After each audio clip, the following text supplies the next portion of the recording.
Our Transport Minister, Fikile Mbalula, says he is confident that all the country's trains will be up and running by December.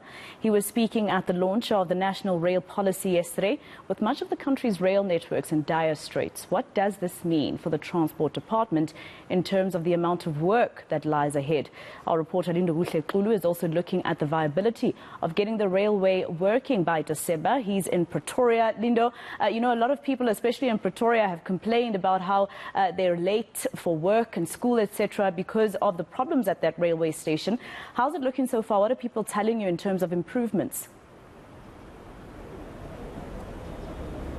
Well, right about now, Masiho, we want to just engage with some of the unions within the railway system, within the transport sector. But you are right in saying that timelines have been put in and also policies have been put in. You'd remember that a national rail transport white paper, a policy that the minister was announcing as well in terms of bringing in the private sector to come and be able to operate some of the railways.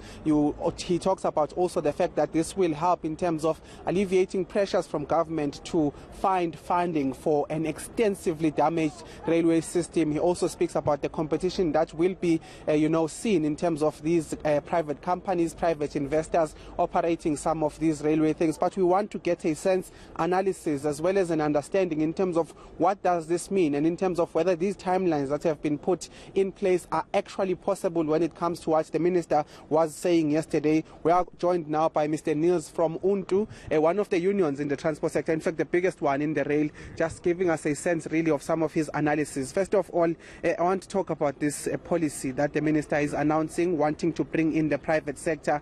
What is your initial reaction to some of the things that have been stipulated there in terms of sorting out issues of the railway?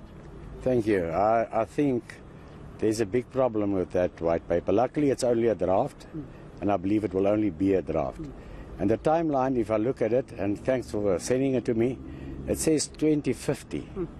But the question is, which private company is going to be willing to invest in a bankrupt company where they can't pay their people salaries, overtime, and of course in the infrastructure that we have, it's going to cost billions. I can't understand and I can't see. We're not a European country. We're an African country. We need to do things by ourselves. Are they trying to dump the employees? That's our biggest concern. The other concern is who's going to fix the lines, who's going to fix the train sets, who's going to fix the infrastructure. But the most important, who's going to take over the most important human resource, the employees? Are they going to bring their own people to work here? That's our question. So the white paper, according to us, I think there will be a few comments on that, but I think it's wish thinking that by 2050 that all these things will be in place. The problem that we have is also that we're sitting with Transnet, which falls under one minister, one department like Treasury, Enterprise, and you've got Prasa that sits with Transport. How do you marry the two of them in the same white paper? That makes me confused. Let's talk about the fact that you are speaking about extensive damage that you think no one would want to undertake. But at the same time, there are routes that government has invested a lot of money. You were speaking about the Mambopane corridor, saying that the government spent billions in trying to fix that. It is relatively fixed and operational, but then in terms of private sectors taking over those routes where government has invested a lot of money, it's problematic because they've already spent so much money. Yeah, luckily I was on that train trip with the minister itself. It's beautiful. It works. The lines, the overhead, everything is fine. Now, if you take that billions that's been spent, remember, this is our tax money, and you give it to someone else. Are those people really going to pay back the monies that have been spent there? They won't. That's the question we have. The other question is this. We have the train sets in Prasa. Are these people going to try and get their own train sets? Because these train sets that we have doesn't properly fit on the platforms anyhow. So this is a very, very big question. This is the one line. We're talking about Cape Town, where announcements were made. I wish them luck if they can ever fix those lines.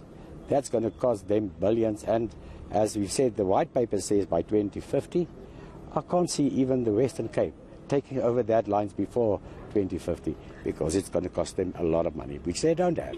Let's talk about a timeline that's quite closer. They've been telling me that I have 1 minute, but I do have to speak about these railways will be fully operational in December. You've spoken extensively about this. You said it's wishful thinking. What do you think? What do you estimate in terms of how long this would take, looking at the damage all over the country? Factor in fact, that KwaZulu-Natal, the railway there has been extensively damaged, further beyond the vandalism and the theft. Thank you. I think that is totally wishful thinking. We don't even have all our lines in the Gauteng area, which should be operational. They won't be there. I'm looking at a 5-year plan at the fastest, if Treasury gives the money. Before that, I can't see that, and maybe I'm wrong. But if it happens by December, I'm going to have a big Christmas present. But I can assure you, maybe someone will give me one. Yeah. That will not happen. That's wishful thinking. They are speaking about issues of actually fixing the railway, but giving it to private sector. But the main question here and the main concern is around security. Security of this railway structure. I know you and I are not supposed to be talking about this, but we had an engagement just now with some of the security personnel that are moving up and down. They are not armed. They are not wearing any bulletproof vests. They are not being paid. Talk to me about the issues that these workers are facing, particularly in the security, environment, because they are the ones that have to go out and actually protect this rail. They might be difficult in terms of speaking about this, but you know what they are faced with. Talk to us about the conditions in which the security in PRASA is working under. Yeah, I think that's luckily you were present when we spoke to one of the members here. They don't have firearms. People come very heavily armed when they come and vandalize.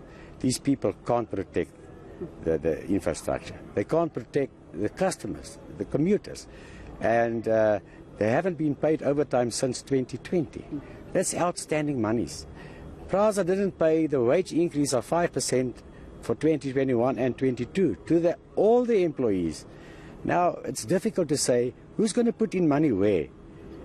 But when are they going to pay the increases? When are they going to give these people, and it was stated quite clear, they don't have money to buy the security people firearms. Yeah. Where are they going to get the money to buy all these new lines, cables, tracks, because there's tracks gone, overhead cables. I can't see anything happening, but before we sort out the security issue, PRASA is going to collapse, and that is a fact. One last thing from myself. Let's speak about the issues of some employees. We do know that Minister has been speaking about ghost employees within, the PRASA itself, saying that there's over hundreds of them that are there.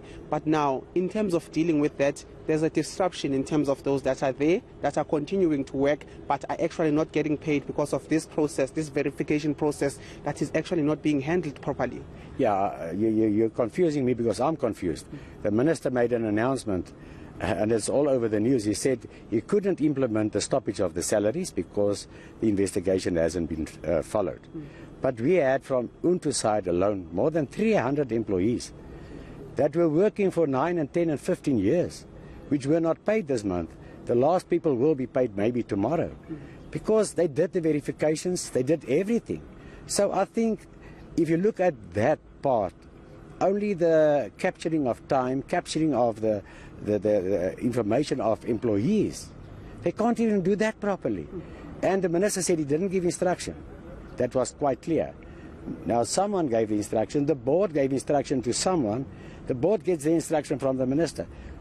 The question is, are the minister really telling the truth? I don't believe it. Because if he was telling the truth, this wouldn't have happened. We wouldn't have sitting with turmoil. And most of these people are in protection services, security people. And that's a very serious concern to us. We are definitely out of time now. I'm going to slot in one more question. Your confidence in the transport minister. He's introduced so many things that at the time we thought were revolutionary, an overhaul in terms of the board, putting an administrator, now this white paper policy. His efforts in terms of trying to deal with PRASA and with the railway system have certainly not worked up to thus far, but he is trying new things. Are you having confidence in the fact that he can finally change this particular railway industry? Totally not. And I'm not going to take PRASA because PRASA hasn't moved forward 1 inch since the minister was here. But I can take a small example just to tell you how we as Labour see what's happening. Remember in October, November, he said the e-toll is going to fall away. January there was a 5% increase. So his morning and evening talks are not even the same. How is this going to go through? We can't believe what's been said. We really need to see, and we must tell you that the morale of the employees is bottom. It can't get any lower.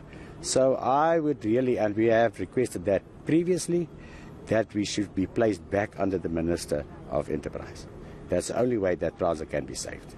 All right, we'll have to leave it there for now. We've pushed it as far as we could. And that is Mr. Niels from UNTU, one of the biggest unions when it comes to rail, but also a big union when it comes to transport. But just speaking about some of the things that they are making of this new policy that is set to finally fix the railway system in the country. But also speaking about issues that are faced by the Labour Department when it comes to being inside there. And one last thing he said was that the morale of the workers is very low. I can tell you, him and myself were speaking to one of the employees there. We can't name him, but I can tell you that one of the things they said themselves was that we are not armed, we are barehanded while we approach these thieves that are armed to the teeth, and we are not necessarily motivated because of payment issues, speaking about things that are dating back as an overtime from 2020. So those are some of the issues we've been able to cover in this interview, Masiko, but we'll be moving to other areas just to show and tell some of the situations these stations are in. All right, Lindokuhle Xulu, let's leave it there for now. He is in Pretoria.